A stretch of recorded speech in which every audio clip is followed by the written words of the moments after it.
It is loading into oh, now it wants me to log into Facebook. So you know what? Maybe we're going to skip that. We're just going to skip that part. We're just going to record. So here we go. Amy, welcome to Coffee and Tea with CarrieVee. Thank you so much. It is an absolute delight to be here. Oh my gosh, the delight is all mine. I've been looking forward to this as the very first time we talked, which feels like it was months ago. It was. I thought so. So, all right. So, Amy, let's start it off with this. What is on your heart that you would want our listeners to hear today?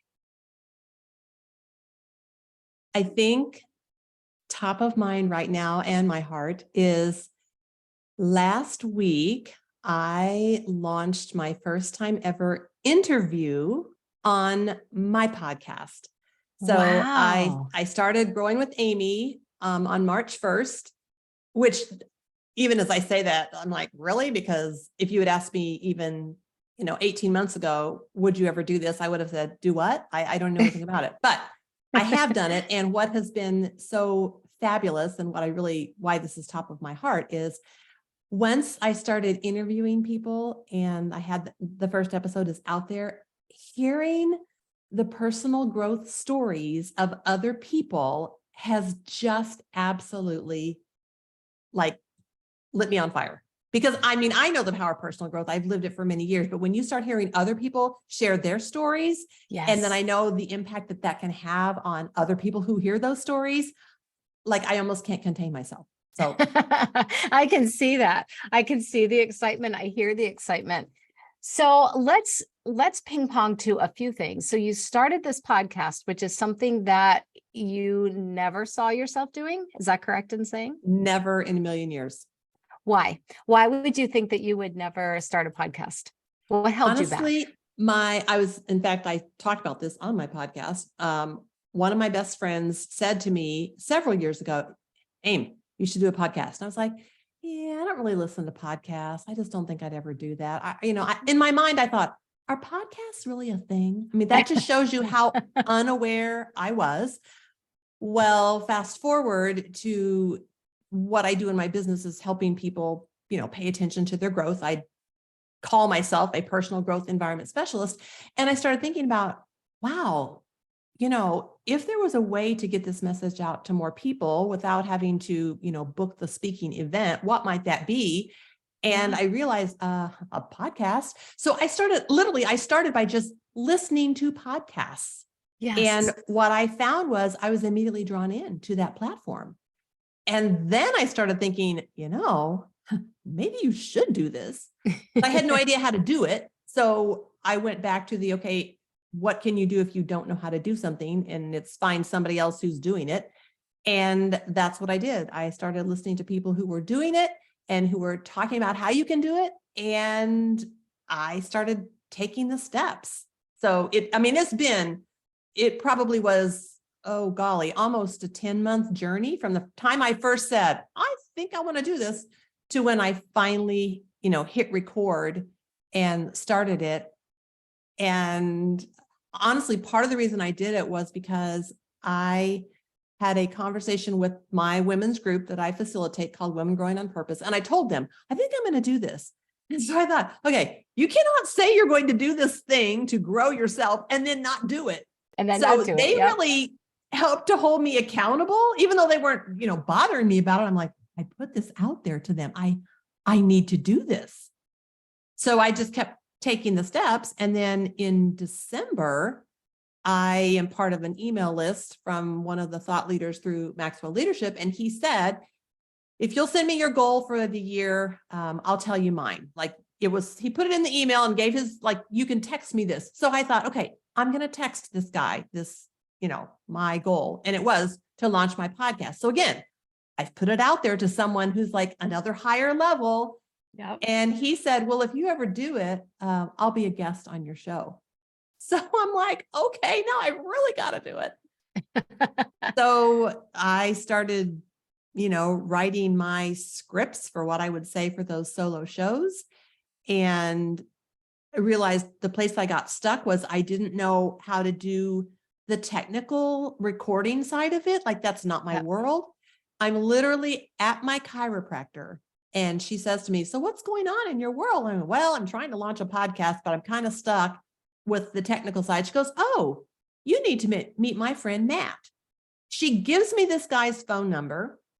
I look at the name and realize it's a person I know. Oh my gosh. And before I could even call him, he texts me and says, hey, our friend Katie said, and he came to my house, sat next to me at my computer and said, you do this, you do this, you do this. And he is now doing all of the sound engineering for my podcast and it launched. Amazing. So let's go to you. You mentioned this phrase a lot. I put it out there. I put it out there. I put it out there. As a personal growth expert, which you are, what is the power of having that be the first step? Vocalizing it, putting it out there. What is the power of taking just that step? Well, it gets it out of your head and then like out into the world because you have now said those words. And as we know, our brain, as soon as you say, I am going to, it starts looking for the way to make that happen. So yes, I absolutely believe that. I've had it happen so many times in my life that the power of speaking what you want. And then, like I said, your subconscious mind doesn't know how to reject it. It just accepts this. It's like, okay, I'm going to look for ways to make this happen. And now I do believe you have to take some action. Like if I hadn't picked up the phone or answered the text, nothing would have happened with the guy who's doing my sound engineering. But even when the woman asked me, what are you doing? My willingness to say, I am launching a podcast. Like I'm saying this out loud to someone, not knowing that she's going to be a part of the puzzle. Yes. But when you speak it, that's what happens. You never know what someone else hears, then they may lead you to that next step. Right. There is power in the statement, or truth, I should say, in the statement that everything you need is 1 to 2 connections away. Absolutely. Right? If we'll just speak up. So how do you, as a personal growth expert through Maxwell Leadership, which, I'm a huge, huge, huge fan of, what is, and I just lost my question. Oh, I know what I was going to say. How do you help someone take those steps past the actual, like helping someone dig through their brain and really identify what their goals are, what their dreams are? How do you then help them take a first step, a second step? How do you put them on that trajectory of asking for help, of speaking things out so that people can connect them with the right people? Well, for me, that's happened through my coaching. And that's one of the reasons that I have kind of moved from doing totally, going after the speaking lane, so to speak. I mean, I still love to speak, but what I found was when I'm doing coaching and I can really listen to what somebody else is saying they want, most of the time it's asking them the question that gets them to think about it. Because 9 times out of 10, when I ask the question, that forces their brain to then start looking for the answer. So, in the coaching process that I know you and I have both learned, it's never about asking a closed question where it's going to be a yes, no. It's always about making the person go think in their own head. And like I said, so many times I ask the question. I always know it's a good question when there's like dead silence on the other end of the phone or the Zoom call, because I know their brain is at work and they are thinking. Yes. And that many times is what will be then the catalyst, because they're like, you know what? I never thought about this before, but here's what's coming to me right now. And then they'll say it. And then I can follow that up with another question. Well, what would that look like for you to act on that? What's the smallest thing that you could do to move yourself toward that? And what I've learned is if they come up with that smallest thing, they're much more likely to do it. If I said, all you need to do is X, Y, Z, it might be great advice, but it didn't come from within them.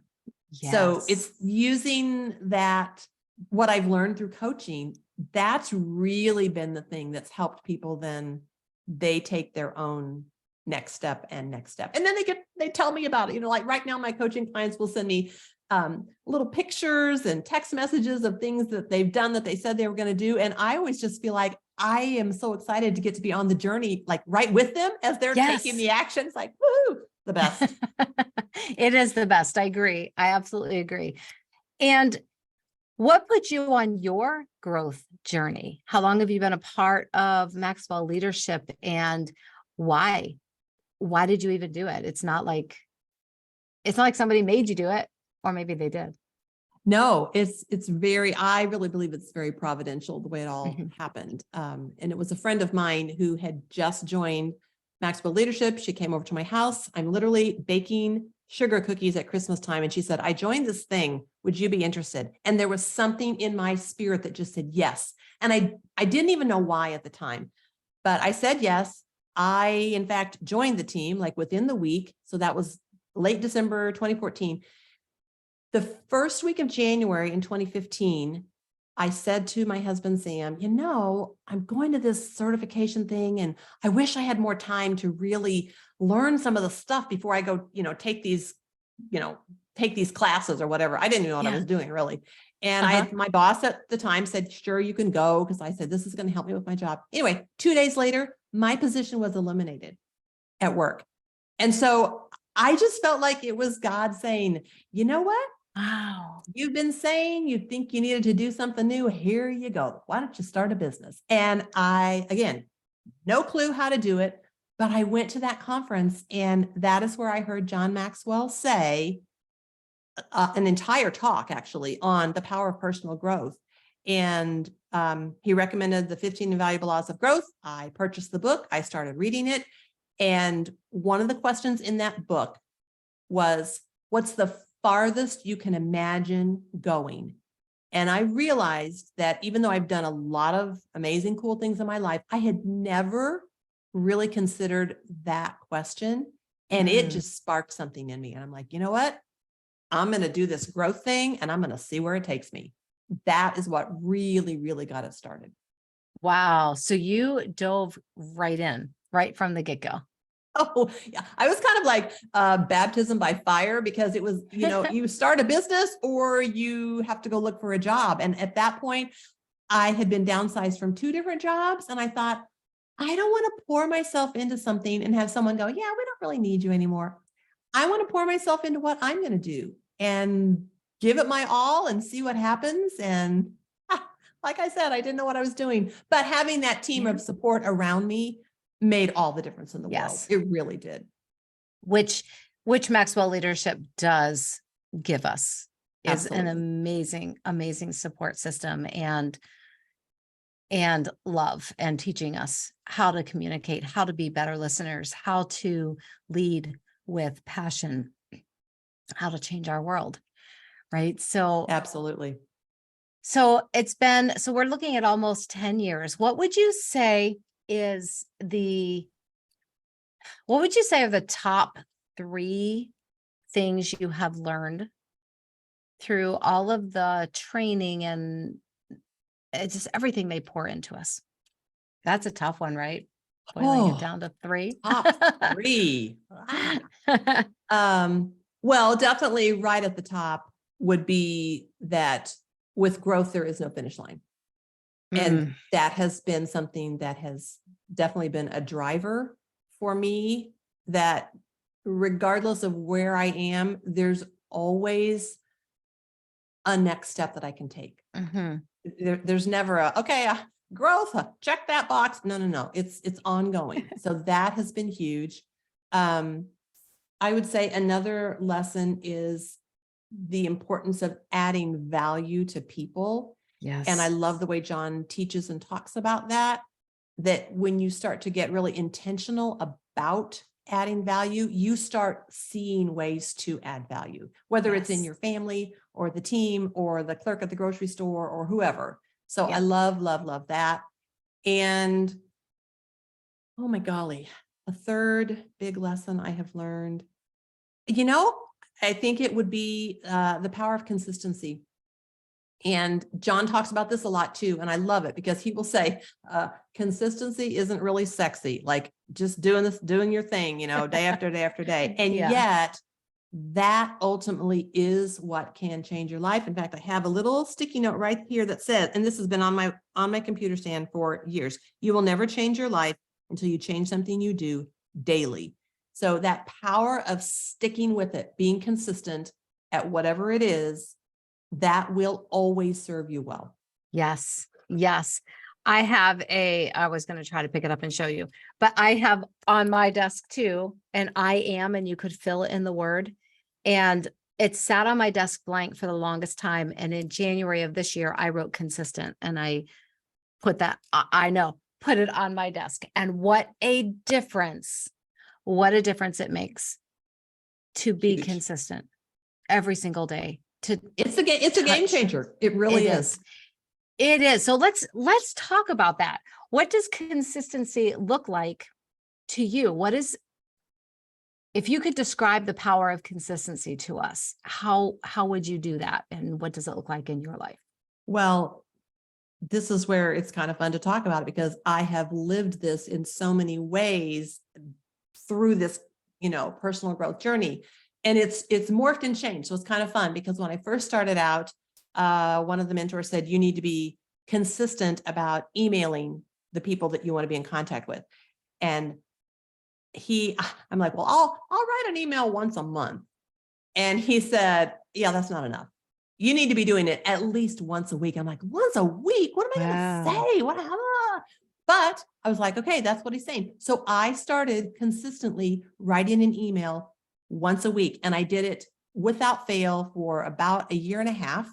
And then I took all of those things that I had written and I actually created my first book out of it, Seeing Blind Spots, because someone said, hey, Seth Godin writes a book every year and he just takes his blog posts and puts them into a book and people buy it. And I'm like, well, if Seth Godin can do it, I can do it.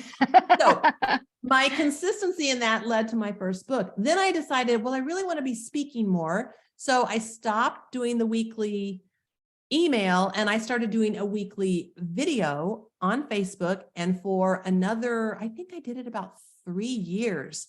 I did a video every Friday called Friday's Perspective. You can go find them. They're on YouTube under Amy Barg. Now I didn't know how to market it, so nobody has hardly seen them, but I put them out there and I did it I did not miss a Friday in 3 years. And to me, that was this, the power of consistency compounding, which now in a weird, crazy kind of way has led me to this idea of, okay, now I'm going to move to the podcast world. And I remember people saying, oh my gosh, what are you going to talk about every week? How will you ever think of anything? And my initial thought was, that's a breeze. I've been doing this kind of stuff for the last, 5-6 years. So for me to come up with things to talk about, not a problem. But it's that consistency that led me to that point that could not have happened in any other way except by being consistent. Yes, it is powerful. And I remember when I was looking at starting my own podcast and talking with the group of people that do all of my, I show up here and I have the fun part of talking to you. And then I click a button and it goes off to the podcast perfecters and it magically shows up on all these podcast sites, right? But I remember talking to them and they said, the number one thing you can do to grow this podcast is to stay consistent.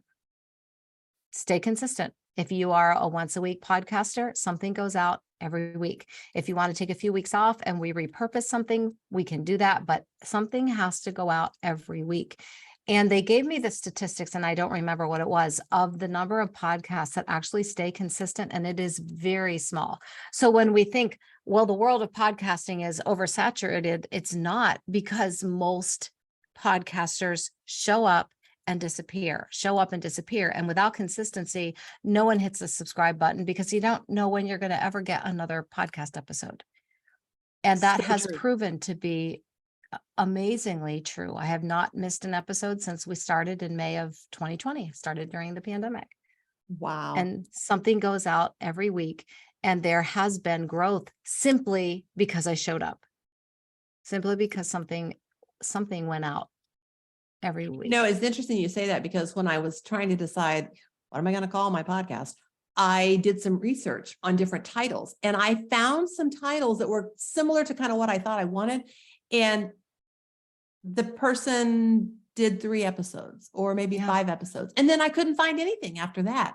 So I thought, well, do I still use that title? And anyway, I decided not to go with any of those. But to your point, I mean, that to me was such an eye-opening thing Yes. that what, you would start this and then not keep doing it? Apparently so. Because consistency, as what did you say, John says, it's not the sexy It's thing? not sexy. No, It's and hard it's- work. Yeah, it is. I was just going to say, and it is not easy to No. send that email out every week, to show up every week and do a video. And I mean, you really pierced me in the heart with that one. Thank you, Amy. Didn't mean to. It's No just, judgment. it's why consistent was my word for this year, because it is the hardest thing. Maybe it's because I'm an eye on the disc assessment. I don't know, but consistency is difficult, very difficult for me. And so that's why I chose it as my word, because every day I have to look at this little paper here. It's, I am consistent. Okay, I'll do the things, right? But there's so much more work yet to be done. And that consistency piece, it's like the first podcast episode is really fun. And the second one's really fun. And then by your 3rd year in, you're like, I could take a few weeks off. Maybe I could take a few weeks off. And my podcast team is like, yeah, no, you get on there and record a few things and we'll take it from there, but you're going to put something out in this world. They expect it now. So you either show up consistently, or you say, I'm taking 3 months off, and you let them know exactly when you'll be back, and then you come back, but you have to stay consistent. I love this message, Amy. It's something that we don't talk about enough in the world. Consistency almost doesn't exist anymore for a lot of people. Well, I think because that's it's sad. so much easier to make an excuse about why you can't. I'm And writing that down. the excuses are valid. You know, like, oh, my mother-in-law passed away. Well, you don't have to do it this week. I mean, and I'm not even saying, again, I am not saying this with any kind of judgment towards anyone, because if those things happen and you have to, that's okay. But it is just that awareness that, you know what, to be consistent on something, no matter what, it's that uphill, journey. What John says, everything worthwhile is uphill. It is a continual uphill step to be consistent. Yes. Oh, I love that. I love this. We're going to have you back and talk more about just consistency.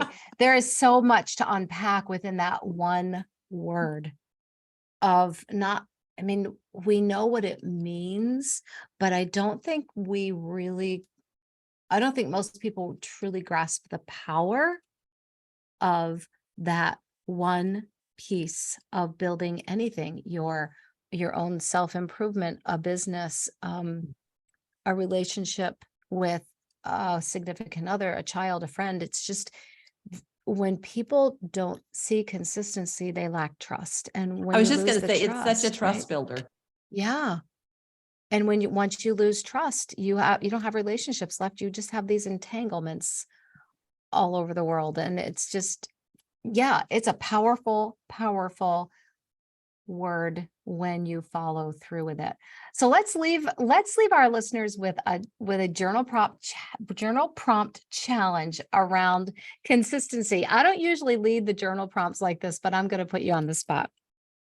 Well, so I might tweak it just a bit, because Go for it. What I really think, and this might actually get them thinking about it.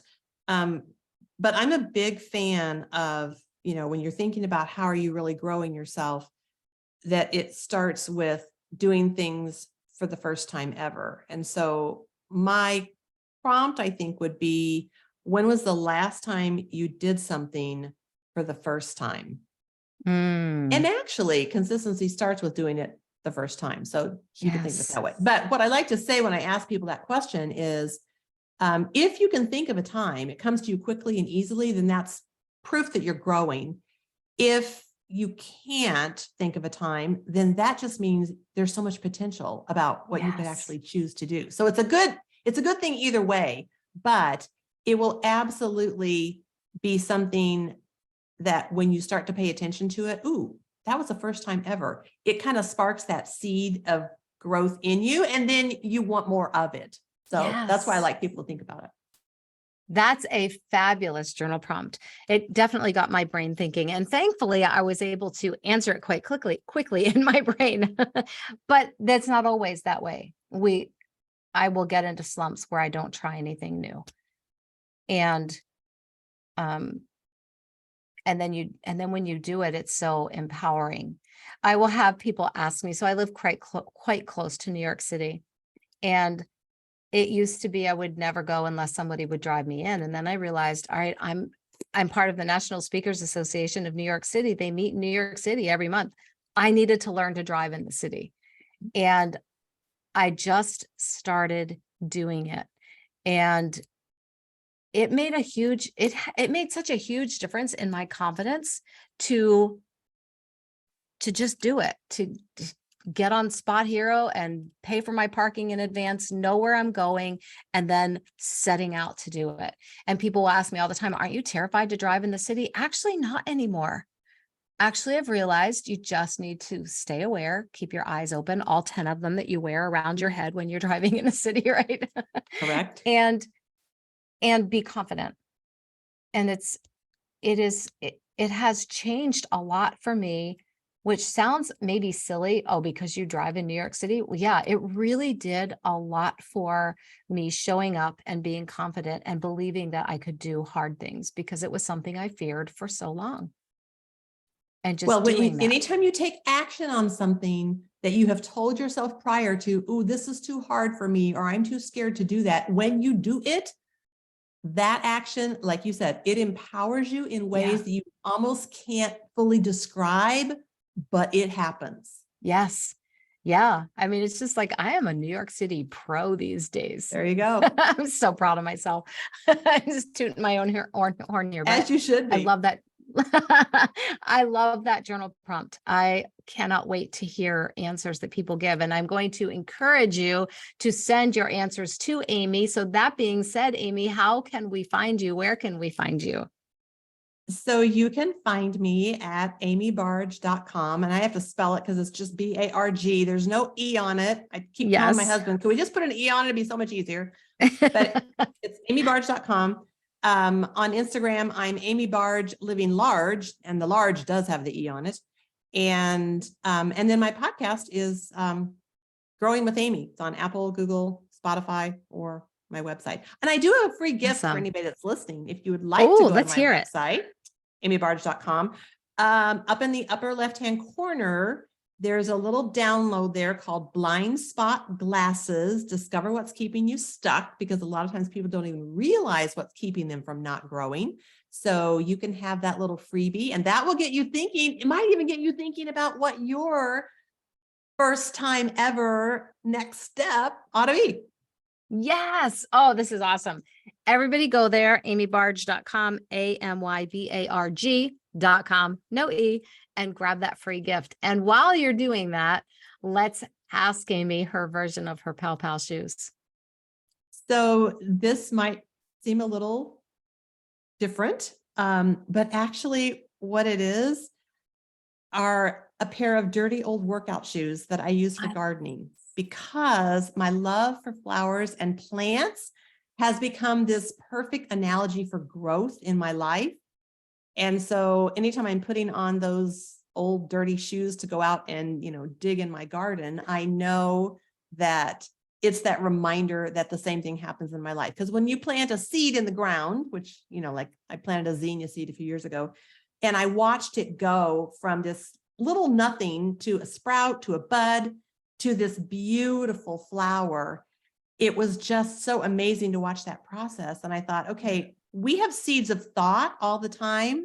And if we will water those and then, cultivate them and help them to grow, it turns into these beautiful things in our lives. So My Yeah. shoes are just that reminder of that constant process in my life. And that's why I love them. You got to dig in the dirt, to get the seeds to grow. And I think you have to do that in your life too. You got to get a little uncomfortable. But boy, when you do it, the results are off the charts. Oh my gosh, I have such an incredible visual in my head just by hearing your story of the shoes and the plants and getting your hands dirty. You got to dig in the dirt. I love this. Thank you so much. Oh, Honestly, it just took me back to, I have a spider plant, in my yes. office, and it just got very out of control, like raggedy. Well, okay, because I forgot to water it for quite some time. That's why. So last week before I left on a trip, I literally started digging in that dirt and I pulled out all the dead pieces. There were a few that were still hanging on, and I was digging holes and I put them in. It looks beautiful. It is so taking off. It's fabulous. And I got dirt under my fingernails, which made me very uncomfortable. I don't like my hands dirty. I haven't since I was a little girl. I'll work in the garden only if I have on gloves, but I actually got dirt under my fingernails and I sat there thinking this better be worth it. Let me tell you, this plant looks amazing. 2 little sprouts I kept and dug the dirt and put them in there. And Yep. I've actually kept it watered this time. Yeah. And what a difference. So that visual that you were creating as you spoke about your Pow shoes and why, that was very powerful. So thank you for sharing that. Oh, I love I that. appreciate Well, it. and I will tell you, just because I've watched it happen so many times in my gardens and in my life, there's such a parallel there. So if people can get that into their heads that, oh, every thought I have is a seed and I can plant it and water it and help it to grow, there's just no telling where you might go with that. I mean, it's so Yes. been true in my life. And that's why I think, back to the very beginning, when you asked me what's exciting me right now, it's being able to share how other people have done that in their lives and what growth has done for them. It's why I am so passionate about it. It's like everybody needs to be growing. So helping Yes. people do that, that's my jam. Oh, I love it. I think you're amazing. Thank you so much for hanging out with us today. And I can't wait to have you back. I would love that. This has been an absolute pleasure. Thanks, Carrie. Thank you, Amy. Thanks.